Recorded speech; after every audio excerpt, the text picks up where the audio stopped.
And I think one of the things that I've both seen and heard from a number of different companies that raised money over the last, say 4 or 5 years working in this space, thinking about tackling sort of the clean chemicals and fuels is they didn't go that deeply down the economic analysis.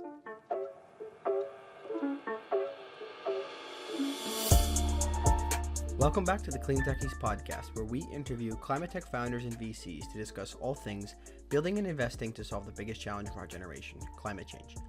Today, Somil and I had the chance to speak with Mattiq, or also called Mattiq, CEO Jeff Erhardt, and how they are mass commercializing R&D for sustainable materials engineering.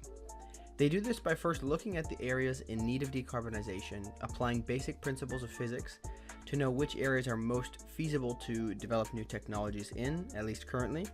Then they use AI to get in the neighborhood of possibilities through simulations, and once they are in the neighborhood, they have a methodology of rapidly testing the technology in the lab to go through the R&D phase a lot faster than most places would, thus reducing the total time to get these technologies off the ground. It's a really beautiful example of how powerful a team of highly technical experts can be when you pair it with a solid commercial team and a good partner.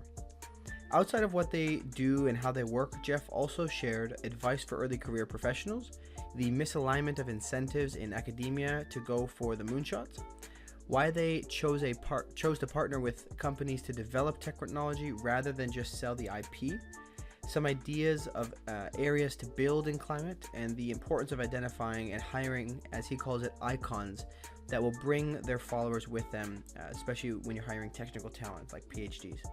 Generally speaking, a great episode. Let us know what you thought once you finish listening, and enjoy the show. All right, welcome to the show, Jeff. Good to have you on. Thanks for having me. It's a pleasure. Where are you calling from? I'm currently in Chicago. Okay, in Chicago. I'm originally from northern Wisconsin, so not too far. You know what awesome. summer's like around here. Yes, it usually comes on a Wednesday and then it's gone. Exactly. Very good. Well, I'm glad to have you on. So let's dive right into things. Give us a quick background on who you are and what you're doing, and kind of how you ended up at this point. Yeah, sure, absolutely. So my name's Jeff Erhardt. I'm the CEO of Mattiq, and we're in the process of building what I like to think of as the world's most technologically advanced clean chemistry company. So the background in our company is we were spun out from Northwestern University, the Department of Chemistry and Material Science there, where they've been doing some very interesting research on fundamental materials. And so helped to spin that out about 2 years ago. I joined in early 2021 to help build and commercialize and lead this. And so we're really on a mission to drive this company to work on decarbonizing the production of chemicals and fuels, which are responsible for a pretty substantial high single digit, almost 10% of global emissions. So that's what we're up to. My personal background, I was originally a material science by training, but I was not a chemist. I was a solid-state physics guy. I started my career in the semiconductor industry, doing R&D for them back before semiconductors got cool again.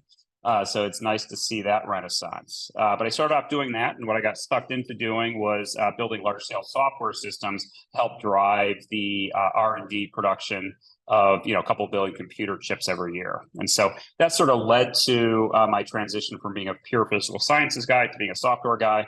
I then took some detours into the startup space, built a few companies in the enterprise software space around platform analytics, AI, machine learning, and took some time off before joining and helping this team. So excited to be at it. So I guess I am kind of curious. Obviously, Mattiq has a really particular focus on reengineering materials. So I am curious, have you always been interested in the climate space? Is this something you're like, oh man, this is now the opportunity for me to do this? How did you get interested in the climate problem at all? Yeah, I think I could answer it in a couple of ways. I think the first one is right, wrong, or indifferent. I've always been drawn to what people might call hard tech or deep tech type of problems. Really challenging problems that are sort of meaningful to the world and gives me the chance to bridge deeply technical, scientific people with challenges that need to be solved in the marketplace in the world. And so, as I was taking sort of my time off, I took some sabbatical before doing this. Sort of over COVID, I had an hour or a year and a half of time to go think, to study some different problems. Sort of this broad challenge of energy transition. What does that mean? Sustainability started to become very interesting. And I didn't know what exactly application I wanted to go after, but I knew that for this next endeavor, I wanted to be something meaningful, and especially seeing the challenges arise out of COVID, and then the increasing challenges associated with sustainability, climate change. The two really came together nicely. Hey there. Quick break to remind any founders or VCs listening, if you are looking for deal flow, seeking to raise funding, looking for partners to help service your needs, or perhaps you're looking for corporate investment partners, feel free to reach out to us through our Slack channel, which can be found in the description. Because we meet a lot of people in this space, we set aside time each week to make introductions to the various people that we encounter. This is something we do free of charge in order to help these incredible companies solving climate change to scale. Looking forward to hearing from you in the Slack channel. Would you say for your interest in deep tech, was it a natural transition, or was it something that you found to be more intentional? Yeah, so I think, I guess whether you could say it's intentional or a natural transition, I've really been doing that fundamentally my whole career. So if you were to put a hat that I were to wear, is I'm not fundamental. I refer to myself as a recovering engineer. So I'm not nearly as smart or as technical as all of the people that I work with these days. But really what I have the ability to do is to bridge the gap between people who are doing deep scientific research and development, and then figuring out how to craft that into a market need that solves a major problem. And so for me, that's kind of been a common thread throughout what I've done, is creating this bridge between deeply technical people and market need. And your background, one thing that's really interesting about it is you had a position at GE that was related to industrial AI. And it seemed like it followed the acquisition of your startup Wise.io. So for the audience, I would love to hear, the background of that company, and also what is industrial AI? Yeah, sure, absolutely. So that was a really fun company, and it's a lot like this. One of the things, or one of the sayings that I like is, history may not repeat itself, but it certainly rhymes. And that's certainly the case here. So the history of Wise, it was originally incubated at UC Berkeley. This was in the sort of early 2010s, and it was led by a professor there, his research group by the name of Joshua Broome, who is an astrophysicist. And the problem that he faced was they were getting all of these telescope images of the sky, massive amounts of data. And they couldn't hire enough grad students to be able to sift through them and find very subtle patterns in this data. And so what they did was they started to train computers to do that. And so the very simple way that I like to think about machine learning, or AI, is the process of teaching computers to mimic human decision-making on top of data. And so anyway, with that company, what we did, we spun it out from Berkeley, and we started to build it up into one of really the first wave of machine learning, called applications companies. Today, it seems obvious. Everybody's doing AI for X, especially with the new wave of generative AI and ChatGPT, et cetera. But at the time, the concept of embedding machine learning, or AI as we'd call it today, into specific applications was fairly novel and fairly rare. So we had to do a lot of work on building the infrastructure, the methodologies, the tools, the templates to make that happen. Anyway, long story short, we built that up. It was pretty successful, and we started to attract the attention of a number of different companies. The one I didn't expect to reach out to us as people were interested in acquiring strong machine learning companies was an old line industrial company by the name of GE. And this was around 2015, 2016. And they were starting to go through their transition of thinking about, how do we create a digital industrial company? i.e., how do we take our deep expertise in these things in the physical world, jet engines, power turbines, MRI machines, windmills for renewable power generation. And how do we start to make those processes, that equipment, and the things that they do better by applying software to it? Software, data, and then eventually, once you generate tons of data, using machine learning and AI to make sense of that. So anyway, we joined that company in 2016 and then helped to build that practice exactly as you said, which is this concept of industrial AI. And then, the natural question might be, well, why is that different than applying machine learning or AI in other fields? Okay. And I think there's a couple of things that are really important to understand, because even with all of the interest and excitement that's happened over the last, say, 6 months with the generative AI and the large language models, it's really critical to understand where those are useful and where they excel, and what some of the challenges are in applying them in other markets and other solutions. So in particular, the way that I like to think about these, as I said earlier, at the most basic level, is teaching the computers to mimic human decision-making on top of data. And this is really accomplished by doing what's called training these models to identify patterns in large amounts of data, and then really making a best guess. And this is the key point, an imperfect guess as how to answer a question that is asked of that model based on the patterns that were previously identified. And so you can think about the way that works in these current so-called large language or generative models that are coming out. What do? They train their models based on all the publicly available information on the web. And then they're using them to interact with people and understand and ask questions, much like you would go and use Google search. And that's good, that's useful, that's interesting, it's very powerful, and people are using them for lots of good things. But the industrial world is different for a couple of reasons. The first is that simply the data doesn't exist in the connected, available, and aggregated way like it does on the web. Now, that's certainly starting to change. And there's people taking great efforts to connect their equipment, to aggregate this together, to make sense out of it. But that is a real problem that needs to be considered, is the fragmented and imperfect nature of the data that exists in the industrial world or in the physical world. The second thing that I would say is that the physical world is just that, is that it's by its very nature based upon the fundamental laws of physics, as well as bounded by them. And so when you think about applying data and math, i.e. AI, to that, you can't ignore the behavior or the fundamental physics. And you need to think about the interplay or the interoperability between the physical world and what makes sense in the real world, and what is predicted in a model, which is fundamentally an imperfect approximation of the real world. And then finally, the last thing that I would say is you really have to consider, what is the cost of being wrong?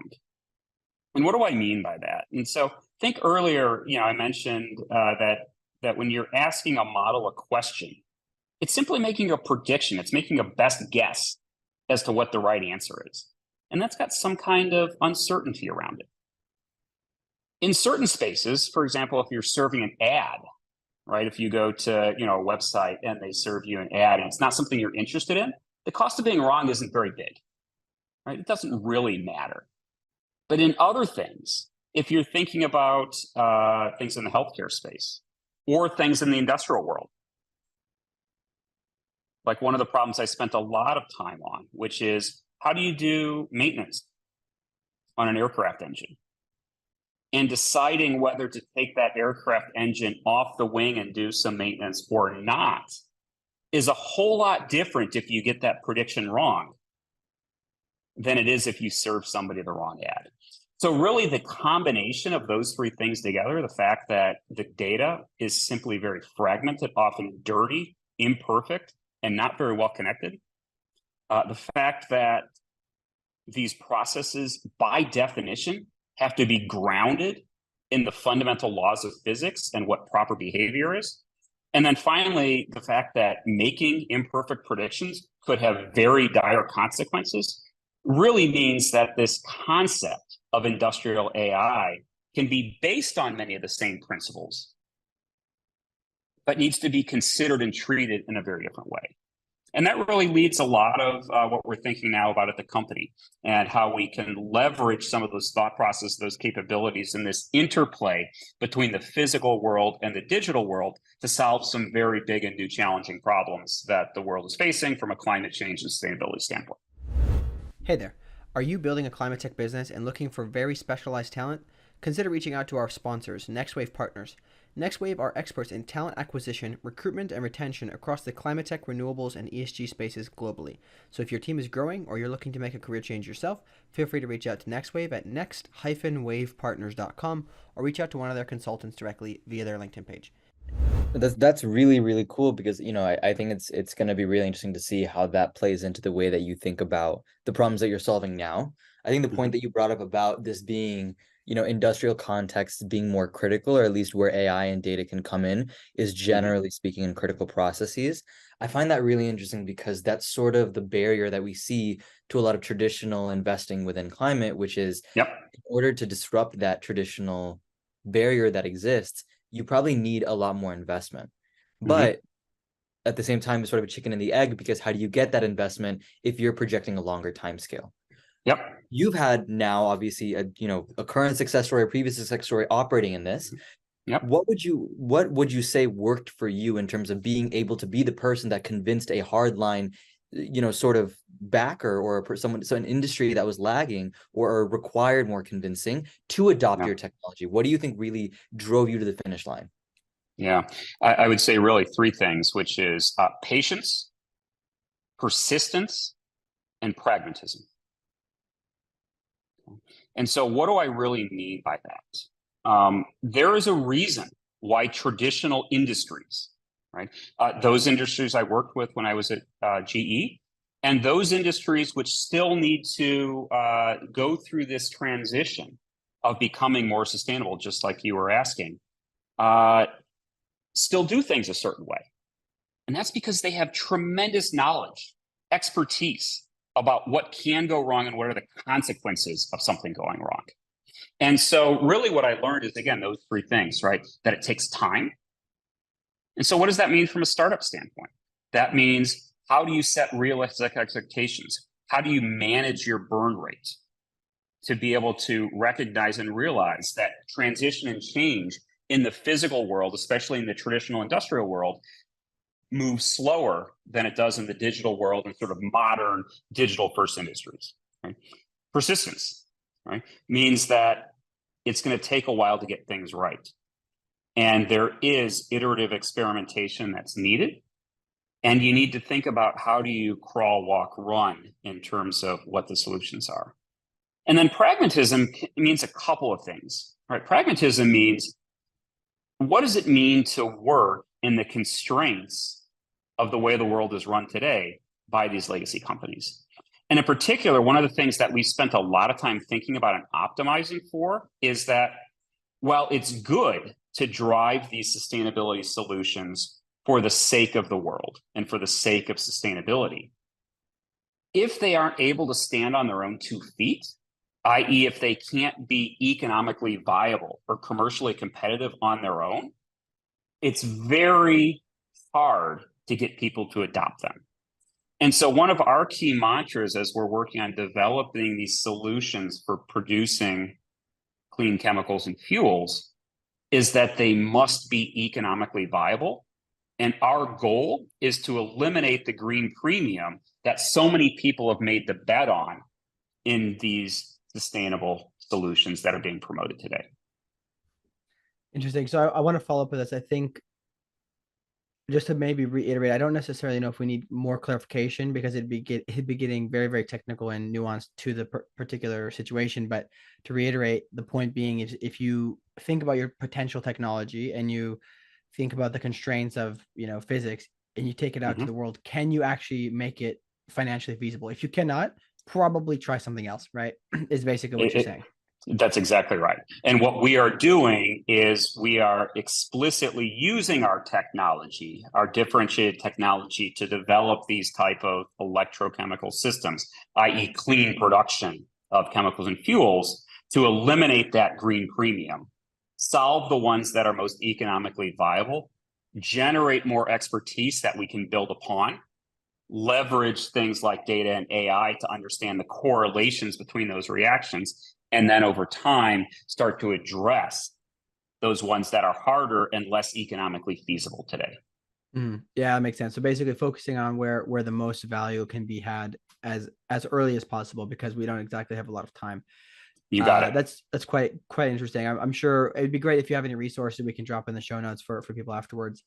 Sure, no problem. There's a lot of companies building in this space, and they probably could take a step back and look at what they're doing. So one thing I do want to get to before we move on to more of the company specifics is, you know, you've had a pretty interesting career and worked in pretty monumental, really interesting spaces for that. Do you have any thoughts looking back to, you know, offer early career professionals right now on how to consider what you know, field they're choosing to work in based off of your experience? You know, let's say choosing right, whether that was luck or intention, I don't know, but let's hear your thoughts. Yeah, it's probably more like the former than the latter. So, you know, as I think about that, you know, it's both, right? Again, you can pick your Yogi Berra quote or whoever the quote is about, you know, success being the combination of luck and preparedness.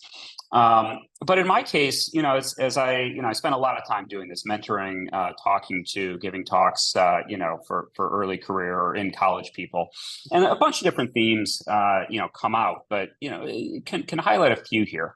You know, the first thing I would say is, you know, don't assume that your career trajectory is going to be linear or predictable, especially over the course of a 20 or 30 or 40-year career. What is hot today, or what you're good at, or what you enjoy today, is very highly unlikely to be what's going to be hot or what you enjoy before. And so you know, just to give an example of that, you know, I started out my career as a material scientist doing semiconductors. And by the mid 2000s, people said that industry was dead. It wasn't interesting. So I switched and I started, you know, building and running software startups. And that was fun and that was interesting. But now you start to look backwards, and what did two things happen, right? First of all, that's the hottest industry now in the world. If you look at NVIDIA's earnings, and people wishing that would come back to domestic production within the US. But more importantly, I was then able to bridge and bring together both that physical sciences, material science background, as well as the, you know, software development, machine learning, AI background. And so my only point on this is, don't assume that exactly things are going to be predictable or that it's going to be linear, and you should embrace that. You know, the second thing I would say is to really look for analogies, right?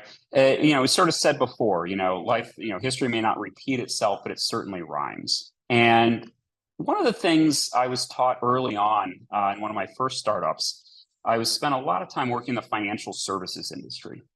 Selling to investment banks, hedge funds, et cetera.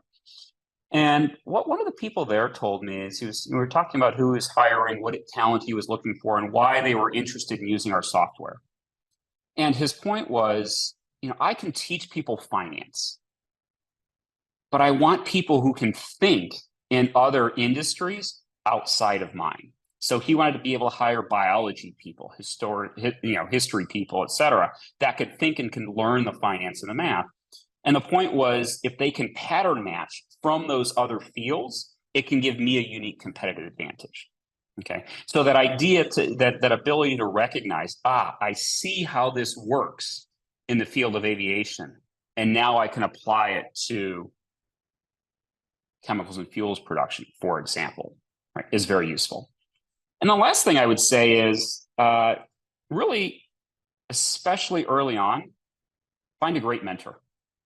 Find somebody who is on an upward trajectory and think about making them successful. And I think it's really powerful if you can change your mindset into not just thinking about your own success, but thinking about somebody else's success. And then that has a way of providing a slipstream and helping pull you through a career. So again, just to think about all of those things in general, right? Assume there's going to be twists and turns, and not everything's going to be predictable.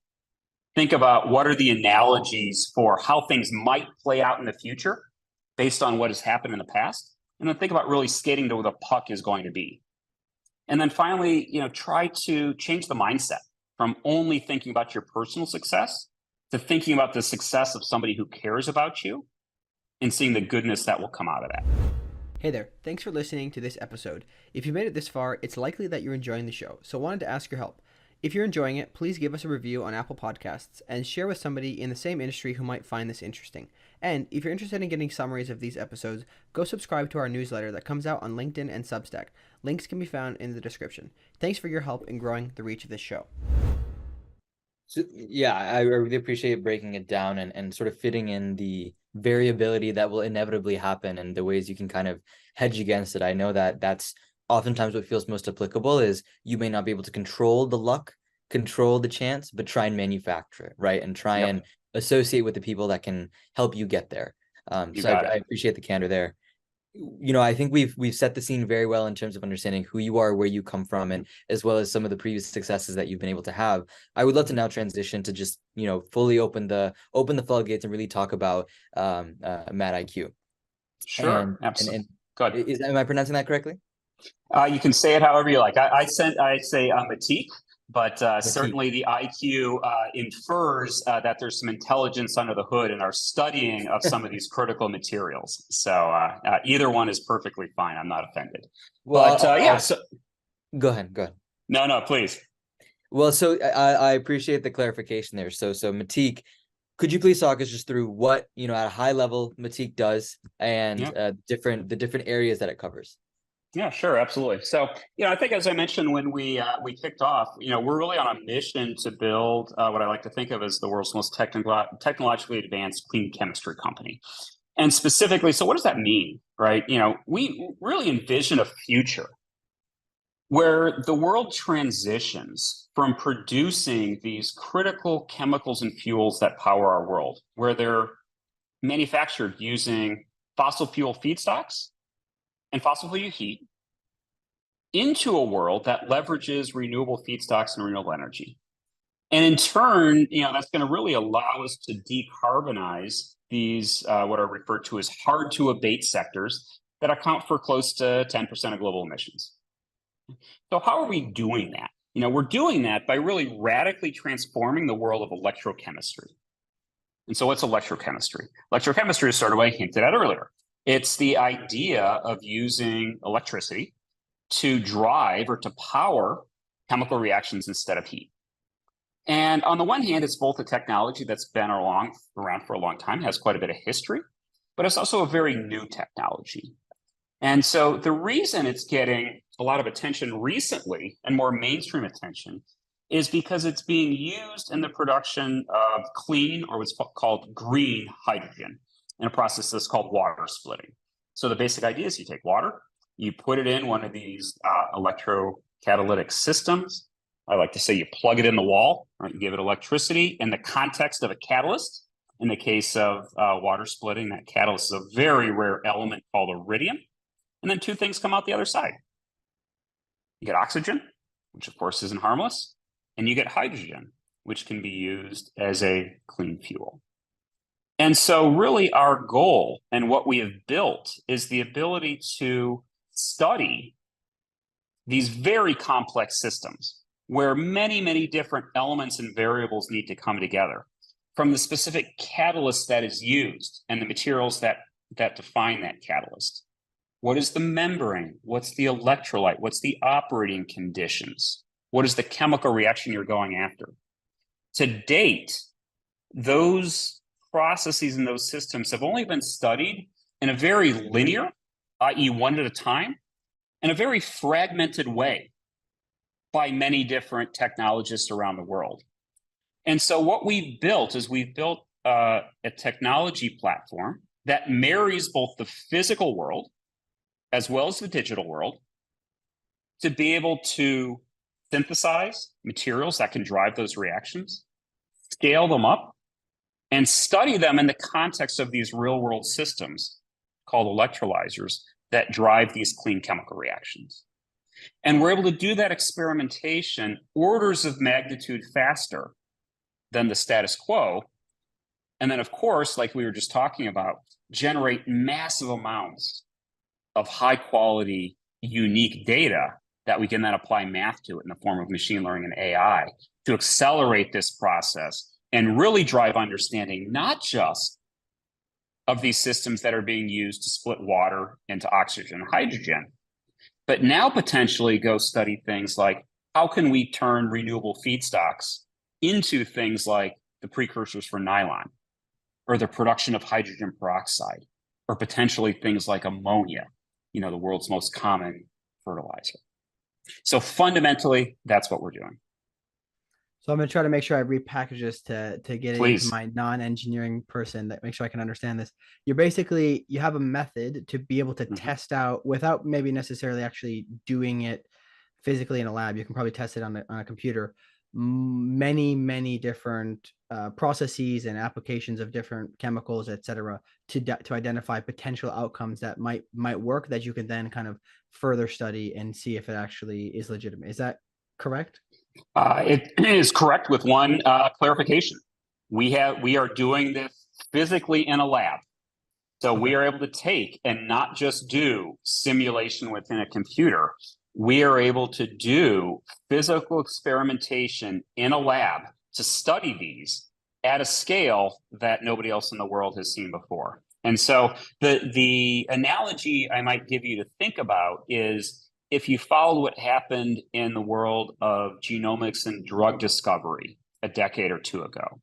And so the companies that were doing the work with the gene chips, where they would take a chip and they would synthesize a large number of proteins on one of those chips, and they'd use it to then run experiments to figure out, okay, what are the best molecules that can drive certain, quote, reactions in the human body, i.e., develop drugs, is effectively analogous to the technology that we have, except that we're doing it in the context, not of proteins, drugs, and people. We're doing it in the context of inorganic materials, chemical reactions, and then physical things for the world. Mm-hmm. And so as part of that process, do you spend a certain amount of time just digitally figuring out, okay, what's close, and then go to spend your resources on actual, materials? And if so, I want to understand, how do you guide the computer, the AI, to start, poking around certain areas? I know you mentioned earlier focusing on certain materials that are closer to reality versus, way out there. So I want to understand how you guide it. And if I have that correct understanding of digital, you do. You absolutely do. So think back to the discussion we were having earlier about the uniqueness of industrial AI and that interplay between the physical world and the digital world, or between physics and data. And the same analogy applies here. The other one I might give you to think about it is, if you haven't read it, I highly recommend some of Garry Kasparov's writing, the famous chess player, from when IBM was developing Deep Blue and teaching computers how to play chess. And it's a really fascinating story about how these things can play out. But in a nutshell, when people first started trying to teach computers how to play chess, they would always lose. And the humans would win. And he in particular would. He was the best chess player in the world. And then they started getting better and better and better. And they started getting better because there was both more human knowledge embedded within those computer systems, but they also had greater processing power to be able to think faster. And then all of a sudden, Deep Blue came, and it beat Garry Kasparov. And that was a big, momentous change. And everybody in the chess world thought, okay, that's the end. There's, now it's just going to be the computers playing against each other. But what happened was, then they figured out, what?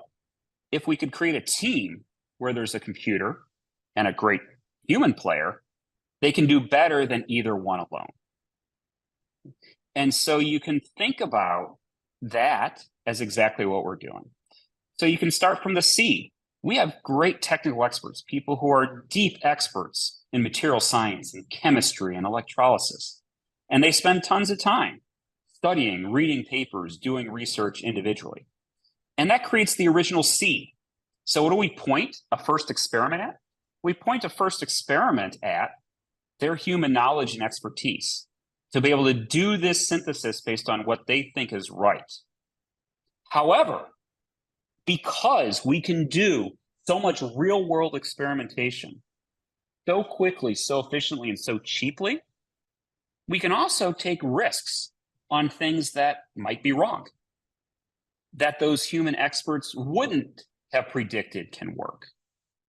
And then we can run that all the way through our process. We can scale those up. We can integrate them into systems. We can understand how they behave in a chemical reaction. And what we do by doing that is generate these massive amount of data sets about what worked and what didn't work, such that we can then create a loop and go all the way back to the beginning. And now we can make a better recommendation about what that next experiment should be. Not fully based on the computer, not fully based on the human, but on the interplay of those two together. But again, the key point is we're going to do some things that we think make sense, and we're going to do some things that we think deliberately might be wrong. And in the sort of machine learning world, people think about that as, what is my ratio between exploiting something that I think is going to be right and exploring something that might be wrong? Because sometimes when you explore something that might be wrong, you can stumble into a really interesting discovery. So this is, I think this is quite interesting. I'm going to ask what's going to be probably a multifaceted, largish question. Let's see if we can get through this. But in the context of what this is as business, so Mattiq has raised funding, and so that, you know, it's not just a philanthropy R&D lab, right? It has a business model behind it. So I want to understand that in a second. But I also want you to put it in context of, you talked about this idea that you sometimes try to do things that may not make sense. And I want to, if you are able to, help non-academics understand how does it typically work in the academia world, where people might be a little bit, you know, afraid to try something that could ruin their career or could not result in something, or it's too out of the, you know, window of possibilities that they're just not even studying it. So could you take these two things together and help us understand the business model? Yeah, absolutely. So we'll start with your second one first, which is the sort of the risk and the status quo of doing any kind of research, which is by the human nature, everybody has biases. And one of those biases might be, what is the right question to ask? And if by definition, because of incentives, because you want to get published, because it's only what was published in the past, right? Only gives a certain amount of ideas, by definition limits the scope of the questions that you may want to explore. And in reality, it ends up being a very small sliver of what the world of possibilities are. So the simple, you know, answer to your very deep and sophisticated question is, you're exactly right. Is the risk of, you know, letting humans formulate hypotheses based on their own biases, as well as the biases of the successes that were published in scientific journals, creates a very narrow set of possibilities. And so you can think of what we're really doing is exploding that set of possibilities out by orders of magnitude and taking the risk to experiment with and explore things that people may never thought would work. But to us, the downside of that is effectively zero. But it gives us the opportunity to then understand, is there opportunities of untouched potential? Because people never considered them before because of their biases, and their biases what were published. Okay. Does that answer your first question about some of the risks there about the status quo in existing research? Yeah, I think it's interesting. It's just something I've thought about and I've heard people talk about, which is this idea that a lot of scientists, they're not willing to go, you know, for moonshots because it's the incentives are not there. And even if they did discover something incredible, usually their upside is substantially capped in many cases, right? So I appreciate that. You know, you're exactly right, and it's a big and sort of dirty secret about, you know, the way that works. So, if you wanted to dig, go read some of the stuff about the Alzheimer's research and sort of that perpetuating loop of let's call it not fully robust research that then other people build on top of, and then all of a sudden you look backwards and you find out the foundation was flawed, right? And so the goal is to not build sandcastles on the sand. So to speak, or castles on the sand. So that was that piece, and it's very important. You're dead on, and it's a big part of what we're trying to solve. I think the second question you asked was, okay, great, this is all nifty, right? You can, have a big vision about trying to save the world. You've got some, nifty technology that allows you to do experimentation, development, exploration, discovery of chemical reactions and the materials that drive them better, faster than anybody else. Great. You're not running a charity. How do you make money? So the best analogy, again, that I could think of is go backwards to thinking about the sort of biotech to big pharma. And you could think about us as being the biotech company. So, for example, what Genentech was to Roche, right? We could be or are to the big legacy chemicals producers, whether it's BASF, whether it's 3M, whether it's Dow, people like that. And so our expertise and our ability is the ability to do very rapid experimentation development through what's effectively the pilot production phase, i.e. scale up development of these systems.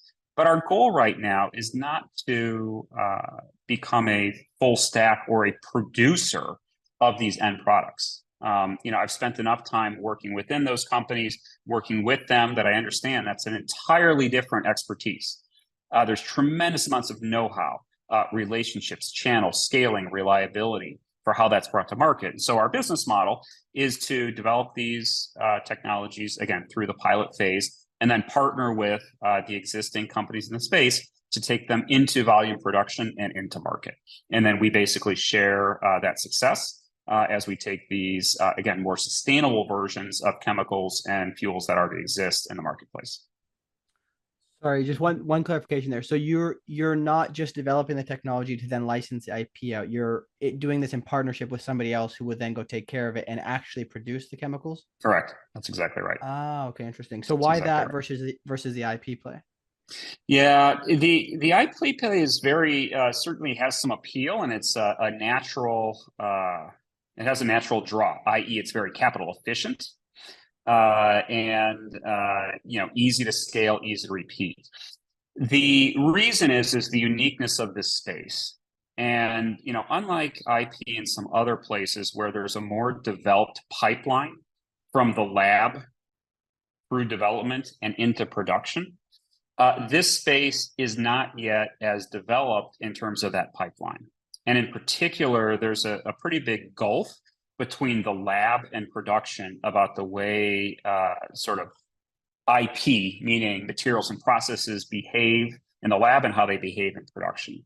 And so there's that gulf creates two things. One is it creates a big time lag, and it creates a lot of expense in perfecting these new technologies. And so my firm belief, really ingrained in me from my early days of taking new technologies, integrating them into semiconductor manufacturing processes, is that you really got to create a tight closed loop system there. And that only happens working closely together between development and manufacturing.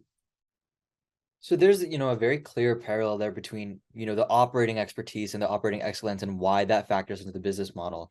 Just to get into some quick numbers here, it looks like you've raised about 15 million in the aggregate. Is that accurate? Yeah, it's close. Yep. Close enough. So with that in mind, one of the things that when it comes to putting this business model into perspective of, like you said, it's sometimes people would look at having capital off of your books in terms of the investment and R&D is more attractive to scaling. You went with this route, and additionally were able to raise on top of it. What really factored in? I mean, from an operational point of view, it's very clear why it makes sense. From a fundraising point of view, how did you put that into perspective? Yeah, it was really, fundraising is I guess kind of like finding a mate, in all its senses. It's still a very inefficient problem, and fit is incredibly important. And so as we went into this, then the partner that we chose to lead that round has a deep understanding of this space, meaning of physical processes like this, spun out from universities and tackling very difficult sort of called legacy manufacturing processes. And so, yes, it was a part of telling the story, telling the big vision, but also coming back to that word we spoke about earlier, which was the realism or the pragmatism in what it truly takes to make these industrial scale processes work. And so then it was a matter of both creating that big vision, but also being sort of the adults in the room to say, look, we're not naive about what our expertise is and how to make this work over time. And then it was a matter of finding the right partner, in this case, investment partner, who understood that and was willing to be on what's going to be a lengthy journey with us. Yeah, that's pretty interesting. So I in particular, when it comes to fundraising, I think it's always fascinating. Everybody brings up the importance of having the right fit. But yet a lot of people are just like scrambling and trying to pitch to everybody, right? I think that people need to be careful on that. So I think it is interesting. I just really find it fascinating that you've raised for a model like this, because I mean, maybe I'm just not aware. I'm sure there are companies that have something kind of related, but kind of as an R&D shop, raising venture funding to go in, actually create some value there. So I think it's interesting. I wanted to, unless you had any other comments, I wanted to shift over to the challenges around commercial industrialization. Sure. I think it probably plays into the business model rate thing.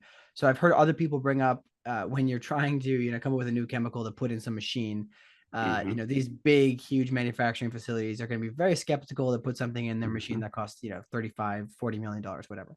So can you talk about the challenges of decarbonizing that space and just things that other people working in the space might keep an eye out for, things that you've learned? Yeah, sure. Absolutely. I think the first thing, in these sort of interplay with sort of the recap from the last part of the conversation and then lead into this one, whereas you said, gee, you think it would be, challenging to have venture funding for sort of an R&D shop kind of business model. And I agree with that, right? And what I mean by that is, while R&D is at our core, our business model and our product is to really build products that are then ready to scale into production. And so I think the really what that ties into is that risk factor that you're talking about, which is sort of the skepticism and the needing to see, i.e. to have it be proven that these things work at scale in reliable processes, ideally as close to the status quo for the way things are done today, without simply saying, hey, here's a R&D or a laboratory type of answer, go figure out how to implement this yourself, or coming in and saying, hey, here's what you have to do. You have to, rip out your whole factory, you have to change something, et cetera. And so finding that sweet spot of how to be able to drive that change management in a way that recognizes there's embedded knowledge, there's embedded know-how, but there can be upgrades over time, and not simply backwards looking rip and replace, is really one of the most important things that we've learned. So it is both a refinement of that business model, which you are rightly sort of pushing back on about the flaws in it, which is why we're going on this path. And then also recognizing that sort of change management, again, that sort of patience, persistence in the upgrade path, understanding capital cycles of companies, et cetera, is incredibly important. What does that mean for us? It means for us that one of the most important things we do before we do any work on developing a new process is dive very deep into what's called the techno-economic analysis, i.e. understanding how feasible is this problem to solve technologically, and then what do the economics look like to be scaled into volume production. And I think one of the things that I've both seen and heard from a number of different companies that raised money over the last, say 4 or 5 years working in this space, thinking about tackling sort of the clean chemicals and fuels, is they didn't go that deeply down the economic analysis. And what's happening is a lot of people, I'm hearing this more and more, really raised money during, 2019, 2021, when, money was free. And they started doing a lot of development. And what they've started to realize is, boy, now I can't get people to offtake this product that I am producing because it's not economically feasible.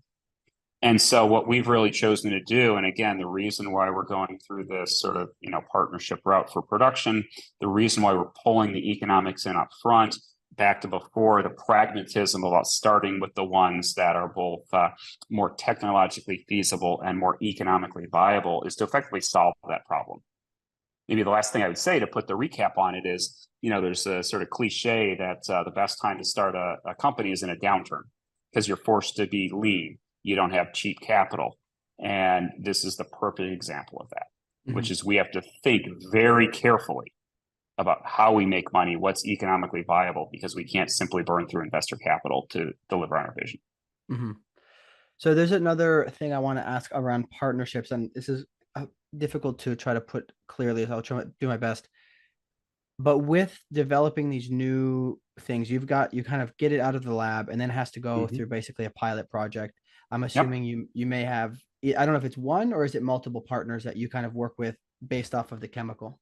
It probably really depends. So there's certain ones, there's multiple. It's yeah, because I could imagine that the large companies who are serious about decarbonizing have some budget on R&D already. They probably have maybe some test machines that they're willing to try these things out. So I'm just kind of curious if you have any insights for people looking to try to sell a new chemical or get into these large companies, right? These large corporates that are already producing things.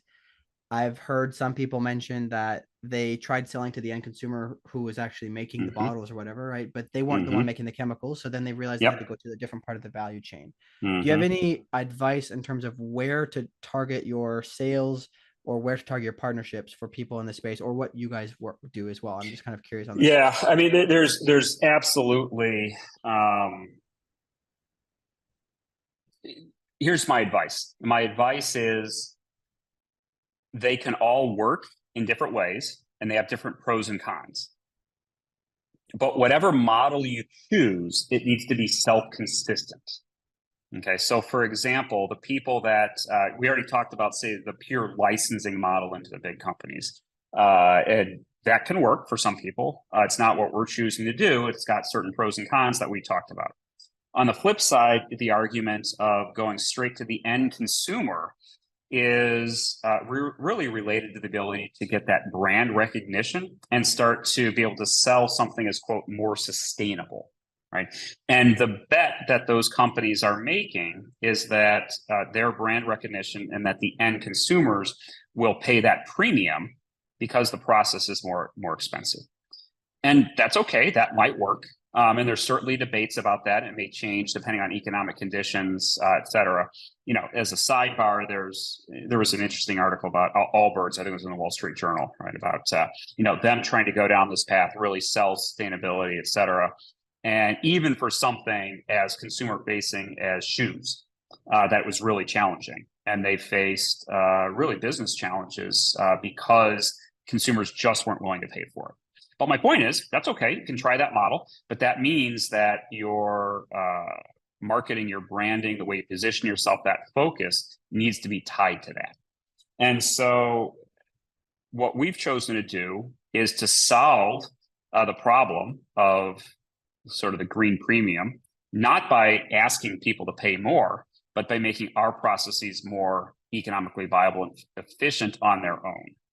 Okay, such that people shouldn't have to be willing to pay more simply because it's sustainable, but they should be willing to pay more because it's better for other reasons. Yeah, that makes a lot of sense. And one thing, I this is always an unfortunate part of the show, but we're coming up towards the end. I think you're, especially where you operate, you're in a unique position where your business model puts you in contact with a lot of emerging areas within your space, right? And the ability to see sort of on the ground, almost like a partnership model, but in this case, that it's more beneficial in terms of revenue. That's right. The kind of things that are coming about. So at a high level, especially for the aspiring entrepreneurs who will take away from this conversation that there's a real industry here. It's nuanced, takes a deep understanding, but there's a real industry. Yeah. At a high level, what are the opportunities that you're seeing to build companies, just based on especially your wide reach within the industry? Yeah, I mean, look, there is absolutely a gigantic opportunity here. So if you look at the broad space, sort of chemicals, fuels, productions, again, these hard to abate sectors, which would also include, cement, it would also include steel. Obviously, we're not addressing those. Those are incredibly important. They're incredibly hard, and they are giant markets. And so even for this one, this idea of how do we do clean chemistry? Again, whether that chemistry is via electrochemistry, whether it's via synthetic biology, which is there's people thinking about solving similar problems in that way. Really, what I would encourage them is to, bring your expertise, that there is tons of room for innovation for new companies to be doing this because it is a giant market. There's tons of opportunity. And eventually, we'll start to see things shake out, I predict, in the next, say, 3 to 5 years about which technologies are best suited to solving which portions of this, let's call it clean and sustainable fuel markets. And so all that I would say, to them is, yes, bring your technological capability because there is tremendous opportunity. However, I'll repeat what I say to our own team all the time, which is just remember that a technology is not a product and a product is not a company. And so what I mean by that is as you think about developing your team, figuring out what markets you're going to go after, think just not about the raw technological expertise, but how you package that into a product that makes sense. The questions that you guys were asking. Okay, do you package it to go full stack to an end consumer, or do you package it as R&D play? Those are okay. But it needs expertise and debate to be mutually internally self-consistent. And then finally, the last piece is from the company standpoint, right? Which is, what is your sort of expertise? How do you figure out what you guys are hinting at, which is what's your go-to-market? How do you start to deconstruct the value chain? How do you figure out, are you going to, go compete against the big guys, or are you going to play with them? And all of those need to come together. So, I would encourage people, if they're thinking about this, the world needs more of it. I think it's interesting. The we had Matt McGraw from Anthro recently, and he was talking about how the 75% of the world's largest companies are all hardware companies. I think it's important to people to remember that, especially, yes, people usually paint them as the bad guys, but they are going to be the ones when they decide to decarbonize that are going to have the money to invest in these technologies and decarbonize, and they're going to have the biggest existing assets. 100%. That stuff's not going to go away, and that's really the critical point. Maybe to go back full circle, you asked how I got into this and why. Look, I live. My main home is San Francisco. I've lived in the Bay Area for 25 years. I hang out with software guys. I've done 2 software startups. I sold one to Microsoft. I sold one to GE. It's interesting. We always think software. The Mark Andreessen quote of software is going to eat the world. Yes, but to get outside of that bubble, it's the physical things that still build power and, unfortunately, create emissions in our world. And so the ability to tackle those and play in that sandbox and be pragmatic about it, I think, is incredibly important, not just for us as a company, but for anybody else who wants to get in this space. I think we've got time for one more question, and it's a little bit self-serving because since I work in the talent space in my day job, but I'm curious, especially when it comes to hiring very technical, especially PhDs on different, especially in this case, chemical engineering most of the time. Do you have any advice to companies who are hiring? Because I've seen a lot of new climate founders who are very, very green. They'll say, we have this really critical hire, but, we're not willing to spend any money on helping find that person. We're just going to go through our networks. And I've seen some people who have been through startups and who have realized, hey, this is probably really important. I should hire somebody to help me find the best person in the world for this because, maybe they're going to bring along their followers, right? Because people are, usually looking up to some of the other scientists. So do you have any advice when it comes to hiring PhDs in particular, very, very technical people? Yeah. So a couple of things I would say. So again, the first thing I would say is know what you're good at. And so if you're a technical founding team that knows how to evaluate and has the network to be able to do that, for your technical hires, and again, this may be anti-serving to your self-serving question, I wouldn't go that route. I would say you have to do that. But if you're a non-technical team, right, and you don't have the network, I would say absolutely leverage somebody who has that network and expertise to be able to pull some very good technical people in. And I'd say conversely on the business side, right? If you're a technical team, I think there is tremendous opportunity in leveraging sort of high-level recruiters for key leadership positions.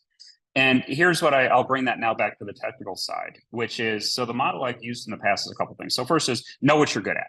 And whether you're using outside help or whether you have the expertise to do it internally, the way that I've thought about doing this, or the way that I still like to do it, is to start with people who are somebody who can an icon, right? Somebody who young talent will want to work from, learn from, and be excited by. Okay? Number one. And then from there, start to build the machine, or the talent pyramid. Not quite as say aggressive as what the consultants or investment banks or law firms do, but start getting the ability to develop and attract your own talent based upon a couple of these iconic people that the younger people want to come work with and learn from. Okay, and if you can get that machine humming, right, both how you interview, how you develop them internally, how you go earlier into the pipeline and start to have a structured intern program, which is effectively an extended interview process, you can start to scale things very well and very cost effectively. And so to bring it all back together, you got to get that first one right in a key role that then acts as that nucleation point that you can build off of. You said it better than I could have. This is exactly the point. I think most people are too afraid of the upfront costs, but they don't realize the subsequent savings, right? When you can do this properly. So I appreciate that. It's a very fun topic. I love the talent space. Yeah. It's hard to find the right people, but that is an understatement. So anyways, this has been really great. I really appreciate you coming on. Any final thoughts for the audience, things you're looking forward to, calls to action, anything? No, absolutely. I think it's really exciting time. There's a lot of stuff going on. We are have a lot of very interesting projects going on. Stay tuned for some announcements over the next couple of months. We'll have some things coming out with some pretty big progress, and I think some things that'll shake up the world, particularly in the production of sort of the hydrogen space, and some of the work we're doing there is going to start to create some ripples in the very near future. So stay tuned, lots to come. And look, we're hiring too. So feel free to reach out anytime. Awesome. Thanks so much, Jeff. Really appreciate you coming on. You're welcome. Thanks for having me.